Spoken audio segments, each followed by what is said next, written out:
In the previous lecture on muscarinic receptors, we forgot to mention the effect of the parasympathetic nervous system on blood vessels. Therefore, before moving on to nicotinic receptors, let us briefly understand this concept. Interestingly, most blood vessels in the body are not significantly innervated by parasympathetic nerves.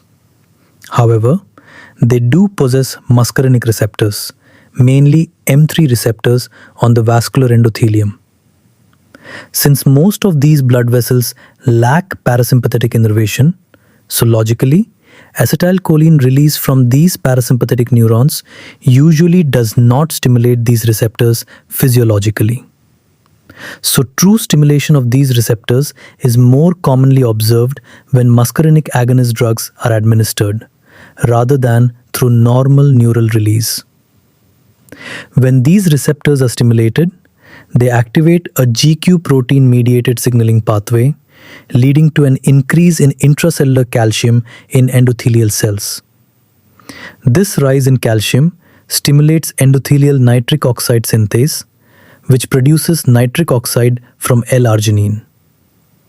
Nitric oxide then diffuses into the underlying vascular smooth muscle, where it activates guanylate cyclase, increasing CGMP levels. The increase in CGMP ultimately causes relaxation of vascular smooth muscle, resulting in vasodilation. Therefore, the overall effect of muscarinic receptor activation in blood vessels is vasodilation, mediated by nitric oxide. Another point to remember is that some vascular beds do have limited parasympathetic innervation, such as salivary gland vessels, gastrointestinal tract vessels, erectile tissue, that is penile vasculature. In these locations, parasympathetic activity can contribute to vasodilation along with glandular secretion or erection. Importantly, in normal physiology, it is actually the sympathetic nervous system that controls vascular tone, primarily through alpha-1 mediated vasoconstriction. One important clinical significance of muscarinic receptors in blood vessels is in the assessment of endothelial function. In certain research and clinical settings, acetylcholine is infused into coronary arteries to evaluate how well the endothelium is functioning. This is because acetylcholine can stimulate M3 receptors present on endothelial cells. As a result, nitric oxide is produced from L-arginine, and when nitric oxide diffuses into the underlying vascular smooth muscle, it causes vasodilation. So if endothelium is healthy, administration of acetylcholine will normally produce vasodilation. However, if endothelium is damaged, such as in atherosclerosis, then nitric oxide production is impaired. Because of this, expected vasodilation does not occur, and instead, acetylcholine may directly act on muscarinic receptors present on vascular smooth muscles, leading to vasoconstriction. So this paradoxical vasoconstrictive response can indicate endothelial dysfunction, which is considered an early marker of coronary artery disease. Now, if this concept is clear, we can move forward with today's topic. So before we proceed further, let us briefly recall what we discussed in the previous lecture about nicotinic receptors. As we already learned, nicotinic N-type receptors are present in autonomic ganglia of both parasympathetic and sympathetic nervous systems, and they are also found in the adrenal medulla, where they play an important role in transmitting signals from preganglionic neurons. In addition, we also discussed that nicotinic M-type receptors are located at the neuromuscular junction of skeletal muscles, where they mediate the process of neuromuscular transmission and muscle contraction. Unlike muscarinic receptors, which are G-protein coupled receptors, nicotinic receptors are ligand-gated ion channels. So when acetylcholine binds to these receptors, the channel opens and allows sodium ions to enter the cell, leading to rapid depolarization of postsynaptic membrane. Because of this depolarization, the signal from preganglionic neuron is quickly transmitted to the next neuron. So in autonomic ganglia, nicotinic receptors help transmit impulses from preganglionic neuron to postganglionic neuron in both sympathetic and parasympathetic nervous system.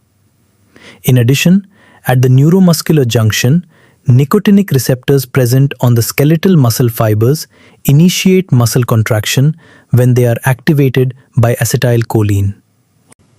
Now, when acetylcholine or a nicotinic agonist stimulate these receptors on autonomic ganglion, it causes depolarization of the postganglionic neuron. And because of this, both sympathetic and parasympathetic pathways may become activated simultaneously. Therefore, the effect on a particular organ will depend on which division of the autonomic nervous system is functionally dominant in that organ. Even though many organs receive signals from both the sympathetic and parasympathetic nervous systems, usually one system mainly controls the organ at rest. This is referred to as autonomic tone. So when we say a system is dominant, we simply mean it has the stronger control over that organ under normal conditions. For example, in the heart, parasympathetic influence is dominant. Therefore, stimulation of NN receptors tends to produce bradycardia. In contrast, in most blood vessels, sympathetic tone is predominant in normal conditions. So ganglionic stimulation usually leads to vasoconstriction and an increase in blood pressure. Similarly, in gastrointestinal tract, parasympathetic activity is stronger. So stimulation can increase motility and secretions. So the overall outcome becomes unpredictable and non-selective. Similarly, if we block NN receptors, we inhibit transmission in both autonomic pathways, which can disrupt many essential autonomic functions such as blood pressure regulation, heart rate control, gastrointestinal activity, and glandular secretion. Now, if we stimulate NN receptors in the adrenal medulla, this stimulation causes the adrenal medulla to release catecholamines, mainly epinephrine and some norepinephrine, into the bloodstream. These hormones then circulate throughout the body and produce widespread sympathetic effects, such as increased heart rate, increased blood pressure, bronchodilation, and increased blood glucose levels. So in simple terms, stimulation of NN receptors in the adrenal medulla leads to systemic release of epinephrine and activation of the sympathetic fight or flight response. So a nicotinic agonist will stimulate NN receptors wherever they are present. This means two major sites will be activated simultaneously: the autonomic ganglia and the adrenal medulla. At the autonomic ganglia, stimulation of NN receptors activates both sympathetic and parasympathetic pathways. The final effect on an organ depends on which division of the autonomic nervous system is functionally dominant. For example, in the heart, parasympathetic tone is dominant, so ganglionic stimulation may produce bradycardia. At the same time, stimulation of NN receptors in the adrenal medulla causes the release of catecholamines, mainly epinephrine, into the bloodstream. These circulating catecholamines produce systemic sympathetic effects, such as tachycardia, increased blood pressure, and bronchodilation. Because of this widespread and non-selective action, drugs acting on NN receptors tend to produce numerous undesirable effects, and therefore they have very limited therapeutic usefulness. In adrenal medulla, stimulation of NN receptors with an agonist can remind us of a condition in which there is excessive release of catecholamines, and because of this, body develops widespread sympathetic effects such as tachycardia, increased blood pressure, sweating, and anxiety due to high circulating catecholamines. So if we pharmacologically stimulate these NN receptors with a drug, it can mimic an endocrine tumor of the adrenal medulla, that is pheochromocytoma. So strong pharmacological stimulation of NN receptors can produce a state resembling drug-induced pheochromocytoma. And also, nicotine from smoking also stimulate NN receptors, particularly present in autonomic ganglia and the adrenal medulla. And by so, nicotine cause activation of the sympathetic nervous system by the release of catecholamines, especially epinephrine and norepinephrine from the adrenal medulla. As a result, nicotine also produces increased systemic effects, such as increased heart rate, elevate BP, increased blood glucose, and heightened alertness. Because nicotine repeatedly stimulates the sympathetic, which is fight or flight system, as discussed in previous lecture, that the sympathetic system can also influence glucose metabolism. The excess catecholamines increase glycogen breakdown and glucose release from the liver, and over time, this contribute to insulin resistance. Because of this mechanism, smokers have higher risk of developing type 2 diabetes compared with non-smokers. Nicotine also affects body weight. It stimulates the CNS and sympathetic activity, which can suppress appetite and increase metabolic rate. As nicotine stimulates the release of catecholamines, and these hormones increase heart rate, blood pressure, and cellular energy use, which ultimately raises the basal metabolic rate.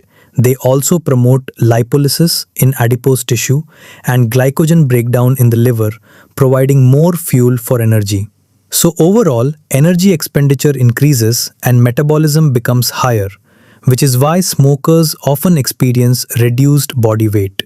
In cardiovascular system, increased catecholamines increases heart rate, myocardial contractility, and peripheral vasoconstriction, which raise blood pressure. If this sympathetic stimulation persists for years, it increases the risk of hypertension, coronary artery disease, arrhythmias, and myocardial infarction. Also, catecholamines increases lipolysis in adipose tissue, releasing free fatty acid into the bloodstream. Over time, this can disturb lipid metabolism and contribute to dyslipidemia and atherosclerosis, which further increases the cardiovascular risk. Persistent catecholamine release mediated vasoconstriction, which reduces blood flow in peripheral vessels. Because of this mechanism, and also when combined with inflammation from smoking, smokers are at higher risk of developing peripheral vascular diseases, including Buerger disease. So the key idea is that chronic stimulation of NN receptors by nicotine leads to repeated catecholamine release, and this long-term sympathetic overactivity can contribute to several systemic diseases, particularly cardiovascular diseases, diabetes, and peripheral vascular disease. So now you clearly see what happens when we stimulate or block NN receptors. For these reasons, in clinical pharmacology, we largely avoid targeting NN receptors. Now let's talk about another type of nicotinic receptor, that is the NM type receptor. These receptors are located at the neuromuscular junction of skeletal muscle. So when acetylcholine released from the motor neuron binds to these NM receptors, and because these receptors are also ligand-gated ion channels, similarly, their activation allows sodium ions to enter the muscle cell, leading to depolarization of muscle membrane. This depolarization triggers an action potential in the muscle fibers, which ultimately results in skeletal muscle contraction. So in simple terms, the NM receptor is responsible for converting the nerve signal into muscle contraction at the neuromuscular junction. If this stimulation becomes excessive or prolonged, it may initially cause muscle fasciculation, and later it can lead to muscle paralysis due to sustained depolarization. Unlike NN receptors, NM receptors also have important clinical uses. This is because NM receptors are located specifically at the neuromuscular junction of skeletal muscles. So drugs acting on these receptors mainly affect skeletal muscle contraction without producing the widespread autonomic effects seen with NN receptors. Because of this more localized and predictable action, NM receptors are useful targets in clinical medicine. For example, drugs that block NM receptors, known as neuromuscular blocking agents, are commonly used during general anesthesia to produce skeletal muscle relaxation and also facilitate endotracheal intubation by relaxing the muscles of the airway. There is a condition where the body produces antibodies against the NM receptors.